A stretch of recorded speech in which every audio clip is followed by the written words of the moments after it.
maison est au numéro 2. C'est donc au hasard de la distribution cadastrale que je dois de connaître Sabine, ma voisine immédiate, baloise émigrée dans le Jura, jazzwoman qui joue du saxo et du piano, et surtout comme moi-même, artiste peintre, ou plutôt artiste visuel, comme on dit aujourd'hui. Entre artistes, l'amitié et l'estime réciproque ne sont pas toujours acquises d'avance.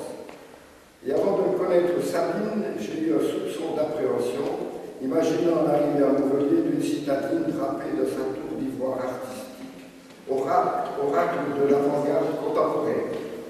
Mais comme disent les Vaudois, j'ai été déçu en bien. Sabine est née à Bâle en 1958. Elle a étudié et travaillé dans cette ville, histoire de l'art, Kunstgewerbeschule, enseignement, travail au Kunstmuseum et évidemment création artistique, activité qu'elle poursuit aujourd'hui à Montpellier. Sabine se consacre depuis longtemps à la réalisation de monotypes. Mais qu'est-ce que le monotype? C'est le résultat d'un procédé d'impression où l'on a une peinture fraîchement peinte, sur cuivre, sur verre, sur matière plastique ou sur autre chose, comme des cailloux ou des pièces de bois, et qui est reportée sur du papier par pression directe ou indirecte. Ou alors en posant une feuille de papier sur une surface fraîchement peinte, en pressant, en dessinant sur cette feuille avec un crayon, avec les doigts ou la paume de la main, et ainsi produire l'estampe sur le revers de la feuille, celle qui est en contact avec la surface peinte. Ce procédé ne permet d'obtenir qu'un seul exemplaire, une unique estampe. Ce procédé produit des effets particuliers, voire étranges. Le peintre Edgar Degas a réalisé de nombreux monotypes. Le monotype est donc obligatoirement une œuvre sur papier, nécessairement du papier fin. Un papier épais ne convient pas, ne permettant pas de transcrire convenablement les détails. Sabine utilise souvent des papiers ordinaires, comme le papier d'emballage, le papier bureau, voire le papier millimétrique. Mais elle utilise aussi du papier chic, papier japon, papier de soie. Et si les œuvres de Sabine sont diaphanes, impalpables, presque immatérielles, c'est en raison du procédé de monotypie. Elles ne sont pas virtuelles, c'est-à-dire sans matérialité, comme il arrive souvent aujourd'hui par les procédés informatiques. Le parcours artistique de Sabine est essentiellement marqué par le travail en extérieur. Dès 1966, elle a parcouru les montagnes des Grisons et de Majorque. Elle a dessiné et a peint surtout du caillou, fascinée qu'elle était par leurs formes et leurs couleurs étranges. C'était un chemin tout tracé vers l'abstraction. Depuis 2004, après avoir tâté sans trop de conviction les possibilités des imprimantes, dévoreuse de budget et peu propice au grand format, elle a réalisé des monotypes en extérieur, c'est-à-dire en forêt, en montagne, réalisant in situ des empreintes de souches d'arbres, de cailloux, d'herbes, d'écorces. Une technique archaïque déjà utilisée en Chine il y a bien longtemps.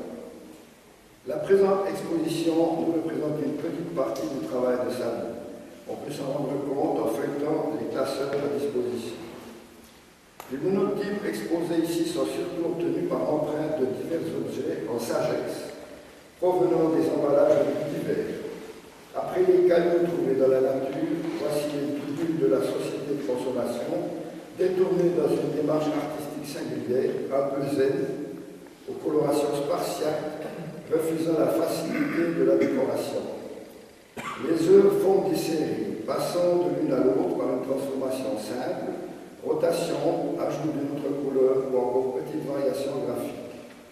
Sabine a aussi déplacé ici un bout de son atelier qui montre son environnement temporaire fait de gros cartons sur lesquels elle travaille et qui sont peut-être aussi une source d'inspiration, tout comme les bidules en sagesse.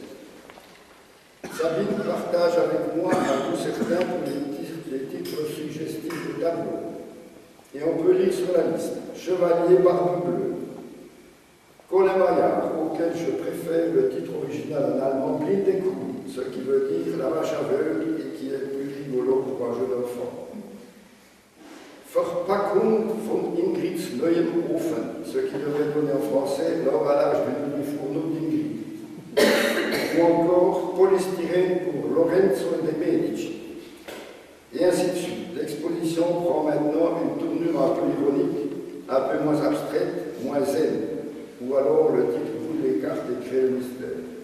Mais sans trop d'efforts, on peut en général retrouver le titre à travers le graphisme. Amusant, n'est-ce pas? Nul doute que la présente exposition saura vous intéresser, qu'elle pourra vous inciter à regarder le monde et l'humanité à travers l'œil de l'artiste, à la fois lucide et indulgent. Sabine, qui sait le début de mon petit Lagus, est aussi une jazz romaine. Elle va maintenant vous démontrer ses talents au saxo, accompagnée à la guitare par Michel Charles. Mesdames et messieurs, je vous remercie de votre attention.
Donc,